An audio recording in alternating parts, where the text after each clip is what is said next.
And good afternoon, everybody. Thank you for kind presentation. I hope your event to be success and the future success for your Kahir Institute for Medical Therapy. Let me thank Dr. Santosh for his kind invitation. And thanks to Dr. Deepak Kumar, who suggests my name to share you in this big event. Uh, can I allow to share my presentation now? Yes, sir. Yes, sir. You're allowed to share your screen. Yeah. Just confirm it's clear for the audience or attendance.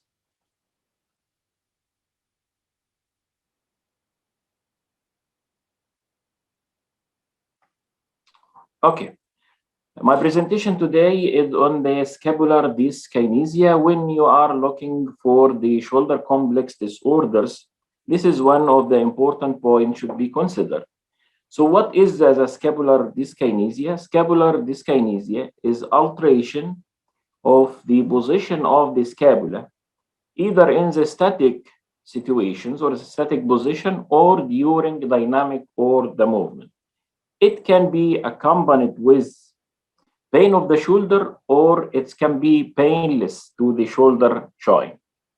So when you are looking for the shoulder, this is one of the most important point for everyone, for every physiotherapy, not go local for the problem, but also go global.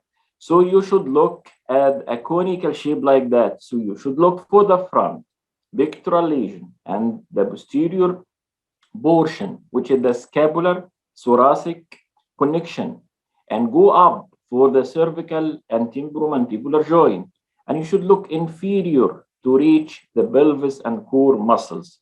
So if you want to assess, please don't miss the global assessment as well as the local assessment. So there is a lot of debates between the authors about the scapular dyskinesia. It is postural abnormalities or its normal alteration. So we conclude from a lot of the researchers and authors that if we have a normal persons with not athletes or not using overhead activity, any alteration of the scapula considered as a scapular dyskinesia and should be corrected. If we have the scapular dyskinesia or scapular abnormalities among the athletes who use an overhead activity, usually moving head, shoulder, it can be a normal alteration between the ratio and alter the balance of the muscles. So if it's not accompanied with pain, it's not be considered as abnormal posture. If it's considered as a pain or a source of the shoulder or cervical problem, it should be considered in the treatment of shoulder complex or cervical lesion. Some of authors make a specific of the scapular dyskinesia. The most common is Kepler's classification. Before, please remember the movement of the scapula. It can be abducted, adducted, elevated, or depressed, and it can be also rotated, upward rotation or downward rotation, as same as you can protract or retract the scapula.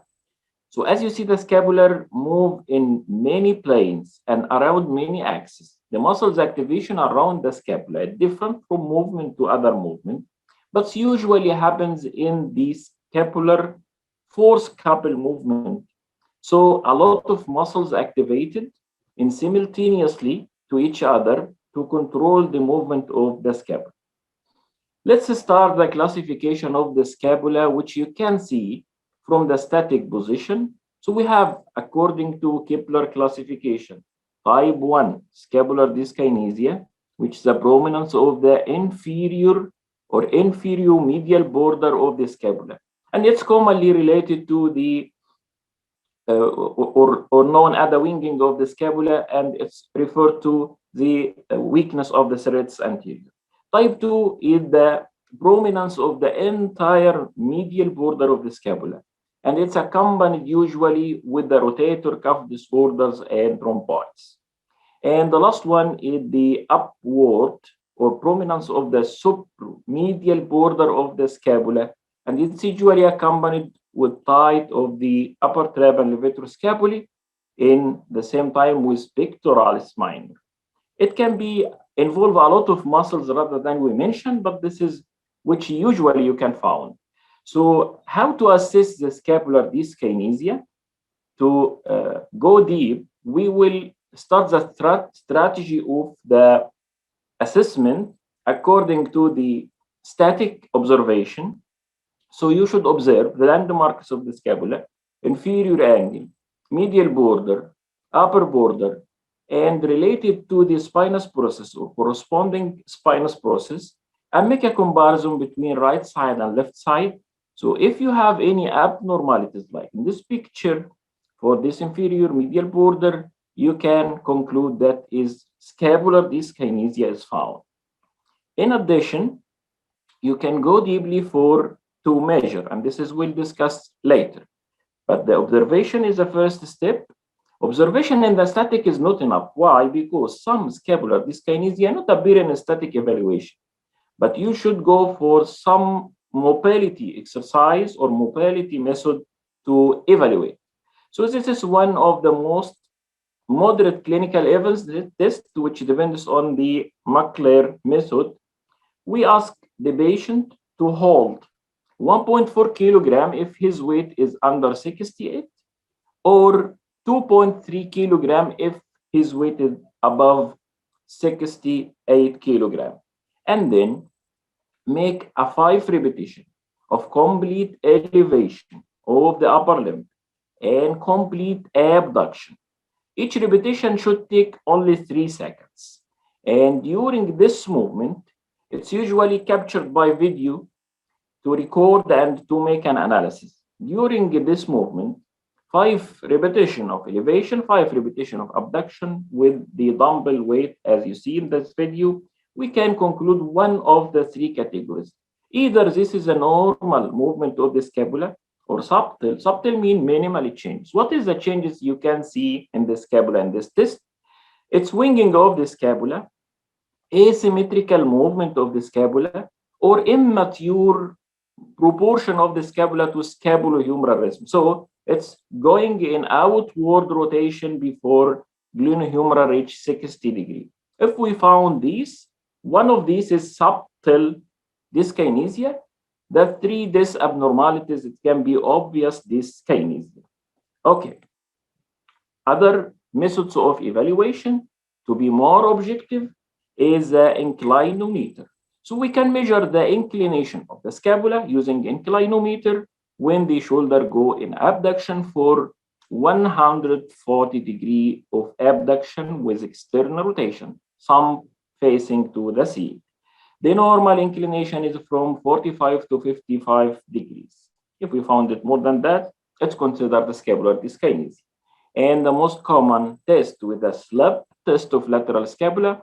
So go to the inferior angle, which is the most prominent area, and measure the distance between this angle and the corresponding thoracic spine for 3 positions. The first position is the 0 position. So the abduction, no abduction, it's in the horizontal alignment, and 45 degree of abduction. So ask usually your tester to put his hands around his waist, and 90 degree of abduction with an empty can position or internal rotation of the shoulder.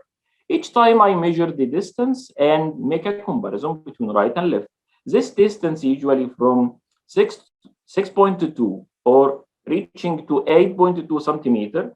If we found 1.5 centimeter difference, it should be considered an evidence difference or scapular dyskinesia in this size.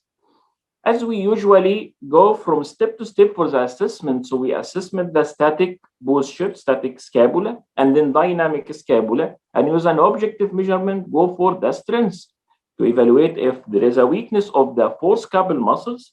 So we can measure the strength of the middle fiber of trapezius by this position from prone 90 degree horizontal abduction, then ask the patient to resist the handheld dynamometer and record the number and measure and make it comparison to the other side. Also, we can measure the serratus anterior muscles from the prone lying position like that and make 90 degree of the shoulder, elbow is flexed, and then ask the patient to press against the handheld dynamometer in this position, which is known as push up from prone lying position. Upper fiber of trapezius, it's easy from sitting position, and ask the patient to bring his shoulder up or shrink up her shoulder to measure the power. Or we can measure the lower fiber of trapezius if we modify the position of the shoulder from prone position to 140 degree, and then ask the patient to press against the dynamometer and measure the value.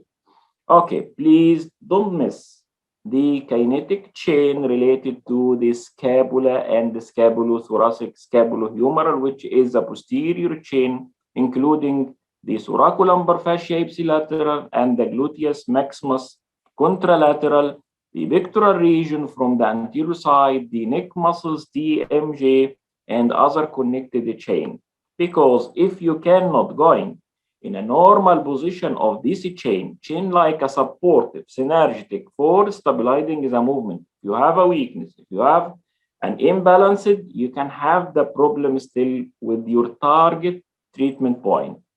So if we detect the points which is weak, which is loss of flexibility, this chain can be have weakness also and loss of flexibility. We can going for the program of the rehabilitation of the scapular dyskinesia. Usually the stage of the strengthening or the scapular dyskinesia rehabilitation going through 4 stages. The first stage is conscious muscle control. At this stage, you re-educate and make a conscious of the movement and normal position for the patient. Then go to for strength and make it a gradual from the body weight, muscle contraction, resistance, and so on. Then go to the advanced control strengthening during basic movement, which is need for everybody, like a weight bearing, balance, every basic movement you need. And the last stage, go to advanced control of strength in the sports related activity, which is an overhead, including eccentric, volumetric, or other factors affecting the sport. So if we conclude the algorithm when we deal with the scapular dyskinesia to have a good or proper treatment, we can find one of these two problems. Either loss of soft tissue flexibility, which tissue have a loss of flexibility, pectoralis minor, levator scapulae, and rhomboides, or related to the glenohumeral, which is a posterior capsule, infraspinatus, and latissimus dorsi. If we found loss of flexibility during our assessment, you should go for strength and mobilization. You have a lot of points you can use to make a flexibility and stretch, starting from the manual stretching and trigger point release, either passive or active, or using a dry needling, or using a physiological kinesiotape, or manual massaging, or manual release of the soft tissue. Any of these can help you. But I will concentrate in this presentation on the neuromuscular approach or muscle activation. So the other point, you can find the muscle weak, either muscle uncontrolled. So this is no symmetry, no imbalance between the muscles, or muscle weakness. So if you have in control of the muscles, you can go for the co-contraction and force couple movement, which is the neuromuscular coordination approach. And pass with the stages we mentioned before: conscious muscle, advanced control, and advanced during sports injury. And if you have a specific weakness of muscles, you can go for strengthening direct for these muscles, using also conscious muscle, balance ratio between agonist and antagonist, and the ratio between the force couple. And please note that when you go for the strengthening of the scapular muscles, use an endurance strength rather than the pector strength to avoid fatigue. So you can use from 20 to 40% of the maximum muscle contraction, voluntary muscular contraction, and make a high repetition. It's avoid fatigue and encourage the neuromuscular or re-education of this exercise. So going for the first step, First step is to stretch or to strengthen. Actually, and the logic, if you want to activate any muscles, you should relax the antagonist muscles or the corresponding muscles before. Because if it's will be more tight, it will prevent the activation and the usually desired movement. So first, we beginning usually with the stretching exercise. So during the stretching exercise, I can select some muscles or some of the most common muscles I can deal with. One of the most important is the pectoralis minor. You know, this is a motion of the scapula. It's a multi-planar movement. You can rotate around pivot point, or it can be tilted around an oblique axis, or can be rotate around the longitudinal axis. Pectoralis minor has a contribution of all of this movement in with the other muscles. It can be protract the scapula with the serratus anterior, downward the scapula with the rhomboides levatoroscapulae, and make tilting of the scapula with the rhomboides, or make internally rotate the scapula, or assist also in inspiration as it attaches to the rib cage. Some points should be considered related to the pectoralis minor because it's have an alteration for other things. So the sermon 2002 conclude this is the dysfunction related to the trigger point or tightness of the pectoralis minor, thoracic outlet syndrome, winging of the scapula or scapular dyskinesia, and it can be have an inflammation of the tendon, which is called insertional tendinopathy of pectoralis minor, post pinch press shoulder. It also can radiate the pain along the ulnar nerve course to the upper limb. So if you have a trigger, you can find radiated pain to the ulnar nerve, which passes within these muscles. And finally, you can find a pain in the subclavian pectoral region, which seems like angina symptoms.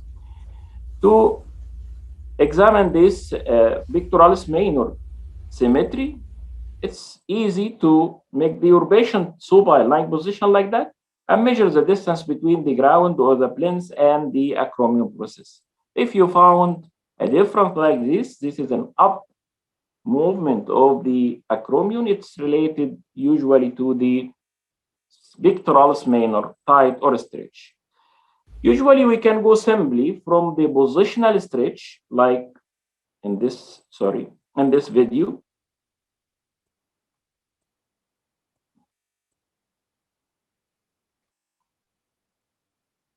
Okay. So you can put a foam roll or just a towel for the spine and ask the patient to relax. And you can more add a resistance from up to down or make it active with the patient to make full abduction. And he can use a weight or resistance band to more make flexibility of these muscles. Okay. The other muscles should be considered is the forescapal movement muscles, which is considering very important to the upper trap, fiber of the upper trap. In relation to upper trapezius fiber, it's have no osseous contract, no osseous origin from the upper thoracic, and it's mainly from the lower thoracic osseous origin, and then it go horizontal to the shoulder. It means that these muscles make a compression force on the sternoclavicular joint, and at the same time, it medially rotate the clavicle. So it's enhancing the stabilizing of the scapula and the shoulder movement, even the compressing sternoclavicular and movement of the scapula. It's transmit the load from the cervical biomechanically. We found it transmit the load from the cervical and make it to the sternoclavicular joint. So its distribution is for supporting the spine of the cervical region and not make a load on the cervical region rather than it make the load on the sternoclavicular joint. So if you want to make a stretching protocols for such muscles, which is commonly tight in the scapular dyskinesia, so this is for the upper trapezius. You can use a tennis ball, you can use a trigger point release, and you can use an active stretching exercise. For the levator scapulae, you can use the hand like this in this position, or you can elevate the arm upward.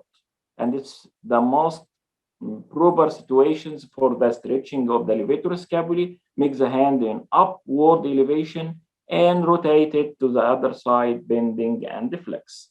It will give a more tension on the levator scapulae muscles. Also, you can have a stretching for the latissimus dorsi. Ask your patient to assuming this position and make outward rotation or external rotation. It means as a thumb facing the sea and hold it by the other hand to make much reaching and press with your weight like that with some or gentle bending and rotation to stretching the latissimus dorsi muscles. And infraspinatus muscles can be stretched with side position, support the head in this position, and go for the internal rotation with your other hands.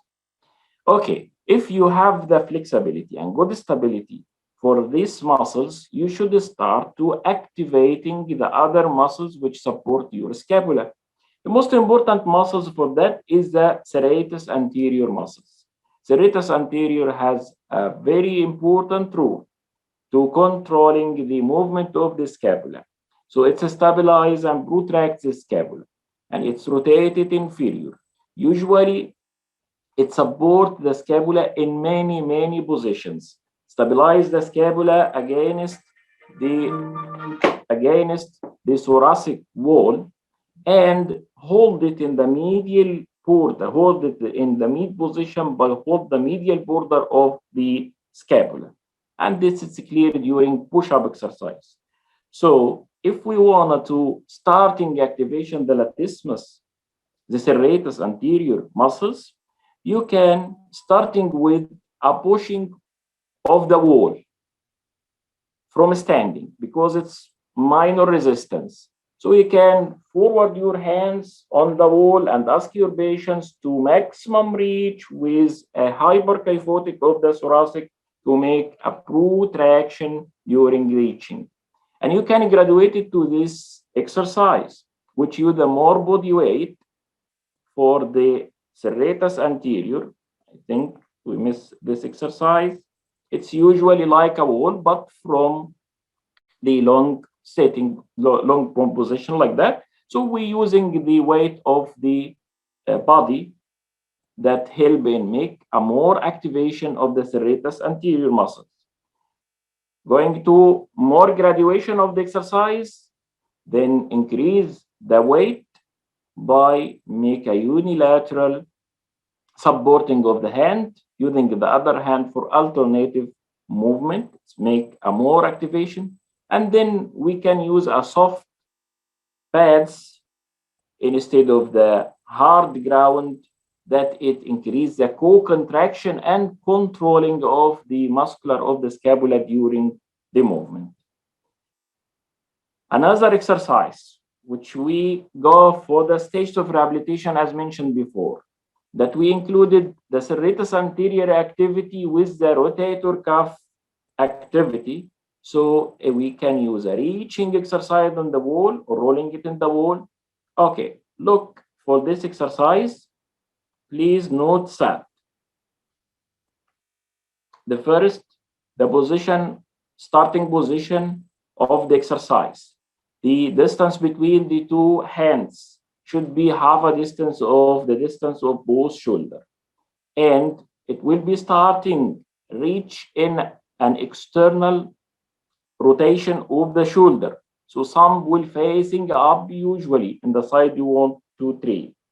Then go for sliding using a foam roll. This is the ideal way to have a maximum activation with corresponding to contraction of the rotator cuff. Okay, we can make a step of more graduations with this exercise to put an extra resistance for the part or for the side you want to activate more. So using a TheraBand, you by hand, starting the same and go slide up with the activation.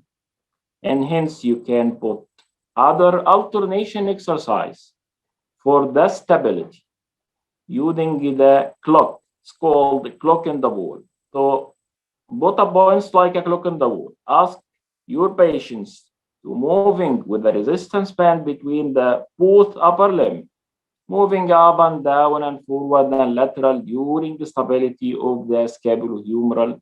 It maximizes the activity of the serratus anterior with the deltoid and the rotator muscles.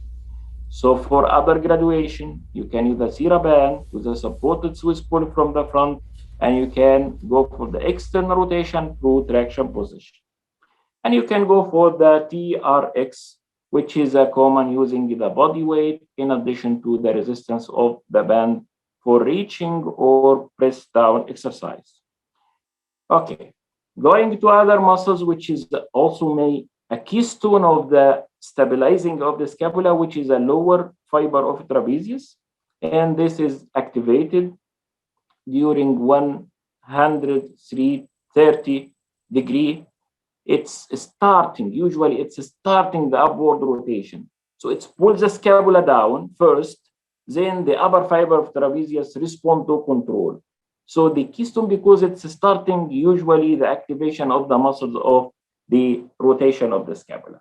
So if you have a deficits in these muscles, you will find this downward rotation of the scapula. What you want to do is make upward rotation. It's a conscious of the muscles position.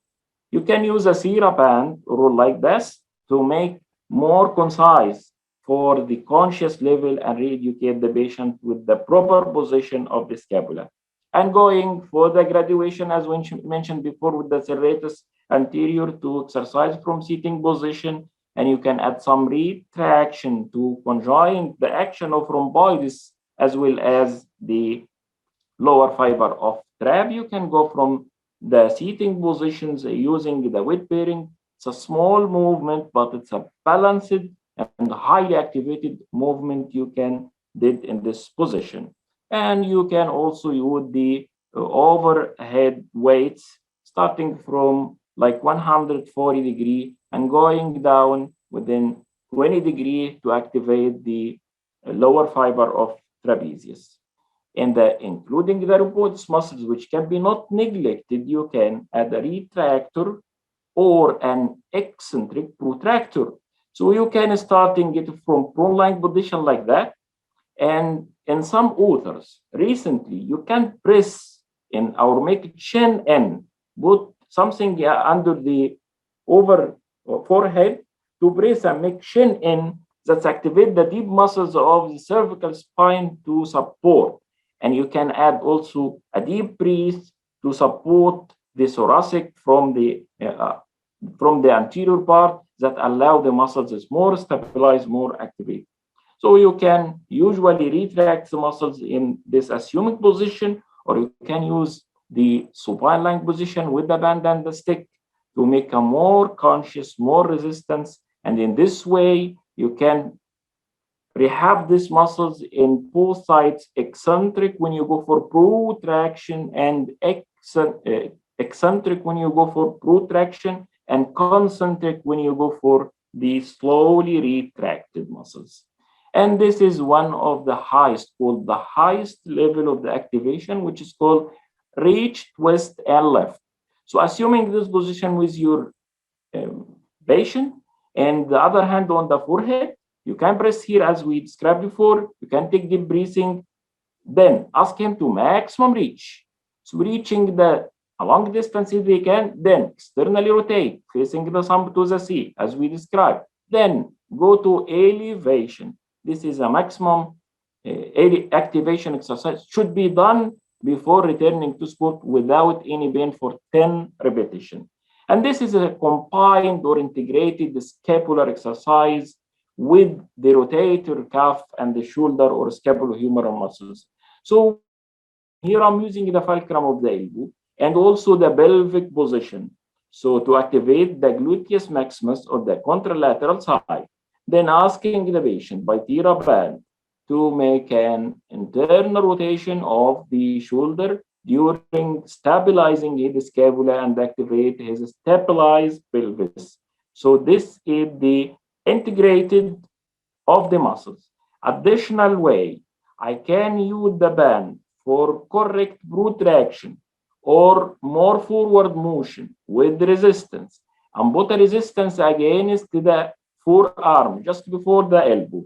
And this make a couple of resistance that make a high activation of the stabilizer muscles of the scapulothoracic, and I can use the external rotation to activate rotator and deltoid, as you see, and as if you note, even the stage of weakness because the control of the movement is not so high.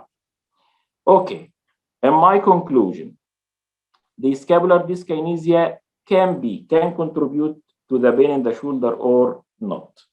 But if you found the scapular dyskinesia with pain of the shoulder, it should be considered in the treatment.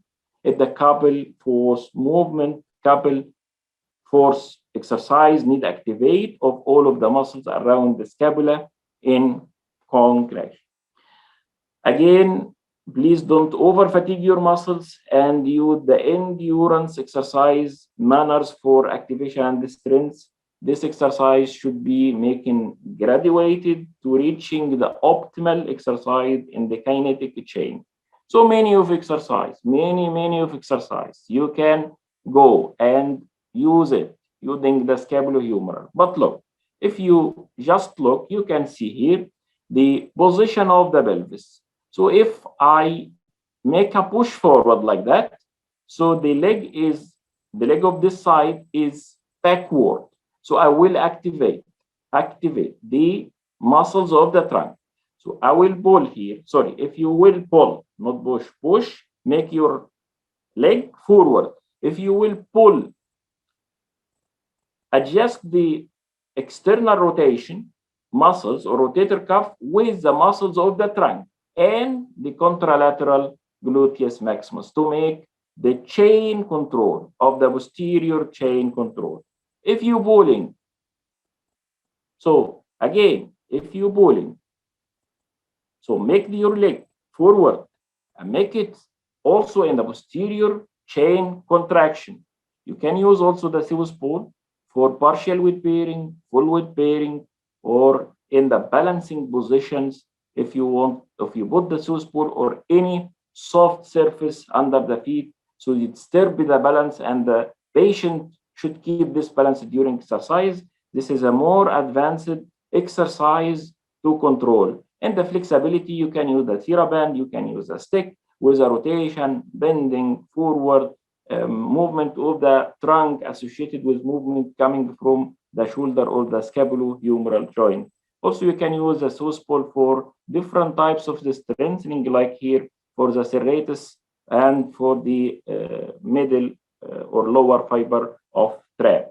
And don't miss the functional integration exercise, which is needed in the sport and overhead activity. Thank you so much, and I hope it does a sense for you.